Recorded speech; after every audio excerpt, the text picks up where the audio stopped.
Welcome to the den season 2 episode number 1। देखो यार, अगर तुम इसकी स्टोरी को भूल चुके हो और शॉर्ट में जानना चाहते हो तो इसकी रीकैप वीडियो देख लो, जिसका लिंक नीचे डिस्क्रिप्शन में मिल जाएगा।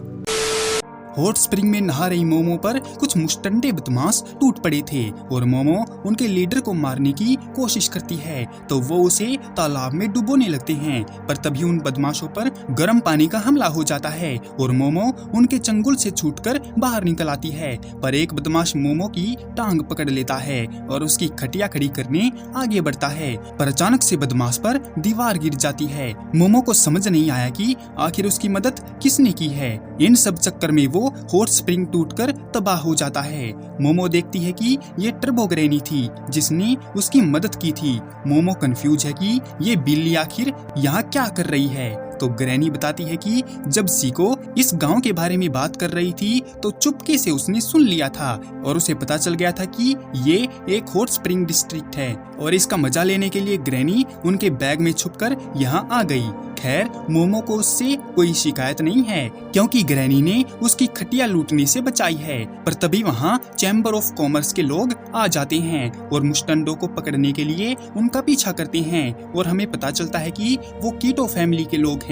मोमो ग्रैनी के साथ पूरा गांव घूमती है और ग्रैनी को मदद के लिए शुक्रिया बोलती है और जीजी के उस कर्स हाउस यानी श्रापित घर के बारे में बात करती है। तो ग्रैनी का मानना है कि अब उस कर्स हाउस में मौत का तांडव होता है और कर्स हाउस के अंदर वो दोनों उस रहस्यमयी छेद को देखकर परेशान थे और उन्हें समझ नहीं आता कि क्या करना चाहिए। पर तभी डोरबेल बजने से जीजी को लगा कि मोमो आ गई है। उसने दरवाजा खोला तो बाहर कीटो फैमिली खड़ी हुई थी जो काफी अजीब लगती है, जिनमें एक मेन बुढ़िया और 3-4 उसकी साथी लेडी भी थी, जबकि वो मुस्टंडे भी उसी फैमिली का पार्ट हैं। वो लेडीज घर के अंदर आकर नाश्ता पानी करते हैं और बताते हैं कि ये घर उन्हीं का है और जीजी के पापा मम्मी की तबीयत खराब रहने पर वो जीजी से रेंट भी नहीं लेते। वहीं होकर उनको जानना है कि ये कौन है तो जीजी बता देता है कि वो एक किराए का मकान है और कीटो फैमिली के उस पर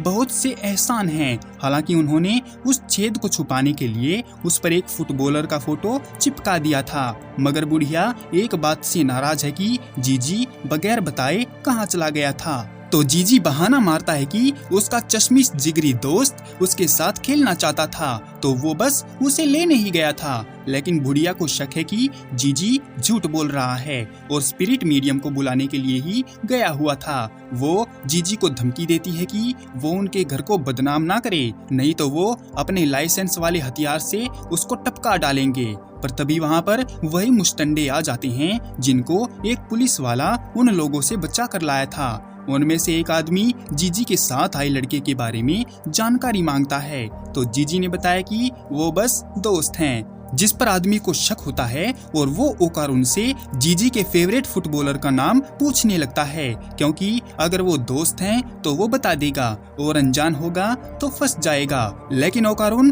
खिलाड़ी का नाम बता देता है क्योंकि हॉल पर फोटो लगाते हुए उसने उसका नाम देख लिया था। बुढ़िया ने मोमो को भी देख लिया था तो वो उसके बारे में पूछती है, जिस पर जीजी झूठ बोलता है कि वो किसी लड़की को नहीं जानता और जीजी फंस जाता है तो वो उन्हें पीटने लगते हैं। और वहीं पर मोमो उसी सूचिनोको नाम के श्राइन में जाती है जिसके बारे में जीजी ने ट्रेन में बताया था कि वहाँ पर एक ग्रेट सरपेंट लॉर्ड श्राइन की पूजा होती है और मोमो के मन में उसको देखने की क्यूरियोसिटी जाग गई थी। उसने देखा कि श्राइन के बाहर एक लड़का अजीब गरीब हरकत करके वीडियो बना रहा है ताकि बूट्यूब पर डालकर फेमस हो जाए। मोमो उसके पास जाकर उसी सूचिनोको के बारे में पूछती है तो वो लड़का मोमो को अंदर ले जाकर एक टुच्चे से सांप की केचली दिखाता है और बताता है कि कई 100 साल पहले जब एक बड़े से सांप को भूख लगती थी तो लोग उसे खाने के लिए एक बच्चे की बलि चढ़ाते थे और अगर उसके भूखे होने पर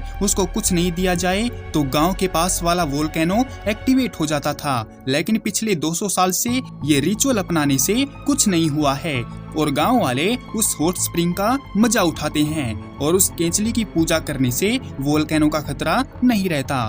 फिर चाहे बलि दें या ना दें। और उन्होंने सूचिनो को नाम टूरिज्म के लिए रखा था ताकि लोगों को बेवकूफ बना सकें। सूचिनोको की सच्चाई जानकर मोमो कर्स हाउस की तरफ जाने लगती है और उसे दुख है कि जब ओकारुन को सूचिनोको की असलियत पता चलेगी तो उसे बहुत दुख होगा। ऐसा सोचते हुए मोमो जब घर के अंदर जाती है तो देखती है कि उन्हीं मुस्टंडों ने जीजी और ओकारुन को पीट पीट कर बेहाल कर दिया है और उनके साथ 4-5 बुढ़िया भी हैं। मोमो के अंदर आते ही बुढ़िया खेल शुरू करने की बात बोलती है तो मोमो उन्हें अपना दुश्मन मानकर पहले बदमाश पर अपनी सिग्नेचर किक दे मारती है और दूसरे को अपनी साइकिक एबिलिटी से पकड़कर उसके दांत तोड़ देती है। ये देखकर दो बदमाश उसे पीटने आते हैं तो मोमो हथौड़े वाले को दीवार में पटक कर मारती है और पंखे वाले को घुटनों पर लाकर उसके गोटे फोड़ देती है। पर तभी एक साला ठरकी बुढ़ा उसको पीछे से पकड़ लेता है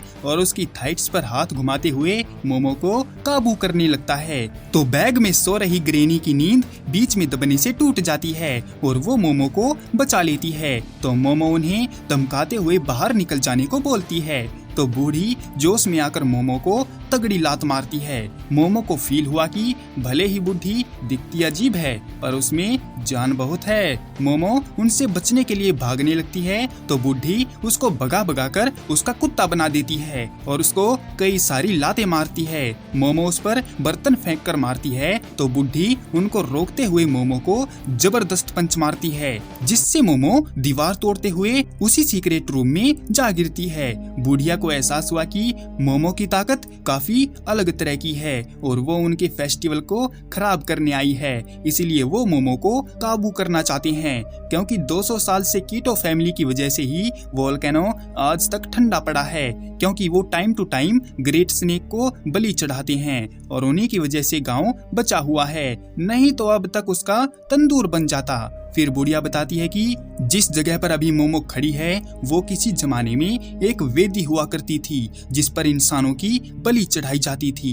हालांकि समय के साथ घर जरूर बदलते रहे मगर बलि की जगह को कभी नहीं बदला गया और मुझे तो लगता है कि वहाँ पर जितने भी पेपर लगे हुए हैं वो उन मरे हुए लोगों की गिनती करवाते हैं। बुढ़िया लोगों को बहलाकर घर में बुलाती है और उनकी अच्छी खातिरदारी करके उनको ग्रेट सरपेंट को बलि चढ़ा देती है और जीजी की फैमिली के साथ भी उसने ऐसा ही किया था और अब उनकी तो सोने पे सुहागा हो गई है क्योंकि बिना बुलाए फ्री फंड में उनको 3 बलियां मिल गई हैं जिनको वो ग्रेट सरपेंट के आगे परोस देगी। और तभी मोमो नीचे धंसने लगती है मानो जमीन कोई दलदल बन गई हो। मोमो अपनी पावर से वहां से निकलने लगती है तो बुढ़िया उसको रोककर वापस से नीचे गिरा देती है और उसे बाहर नहीं निकलने देती कि इतने में ही वो दोनों होश में आकर बुढ़ी को मुस्टंडों के साथ नीचे गिरा देते हैं। और जब ओकारुन मोमो का हाथ पकड़कर बाहर निकालने लगता है तो एकदम से सारे लोग नीचे गिर जाते हैं और एक अलग ही जगह पर पहुंच जाते हैं जहां काफी सारे घर थे मगर वो जगह बहुत डरावनी थी। घर के साइड पर लटका जीजी मदद मांगता है तो मोमो उसे पकड़ने की कोशिश करती है लेकिन वो उसे पकड़ नहीं पाती और जीजी नीचे जाकर ग्रेट सरपेंट पर गिर जाता है जिससे उसकी नींद खुल जाती है और वो खड़ा हो जाता है। मोमो जीजी को बचा लेती है और कीटो फैमिली उस ग्रेट सरपेंट की गुलामी करने लगती है और उन तीनों को उसके डिनर के रूप में पेश करती है जिससे उन्हें गांव में फैली अफवाहें सच होती नजर आती हैं और ओकारुन समझ जाता है कि वो एक मंगोलियन डेथ वॉर्म है जिसका जिक्र उसने ट्रेन में भी किया था। मोमो कीटो फैमिली को समझाती है कि वो जिसको ग्रेट सरपेंट बोल रहे हैं वो बस एक इंसान खाने वाला कीड़ा है। लेकिन कीटो फैमिली उनकी बात ना सुनकर जोर जोर से उसकी तारीफ करने लगती है तो उनकी आवाज सुनकर कीड़ा उन पर ही टूट पड़ता है। उन्होंने देखा कि वो बहुत बड़ा है और फिलहाल के लिए वो उससे लड़ने के बजाय घर में जाकर छुप जाते हैं। तो मोमो और ओकारुन अजीब सी हरकत करते हैं और ओकारुन तो ट्रांसफॉर्म होकर जीजी पर टूट ही पड़ता है। इसी के साथ द एंड ऑफ डेंडेन सीजन 2 एपिसोड नंबर 1। और अगले एपिसोड में हमें एक अजीब से दिखने वाले प्राणी की एंट्री देखने को मिलेगी, इसलिए अगला एपिसोड मिस मत करना। मिलते हैं किसी और वीडियो में, तब तक के लिए सायोनारा।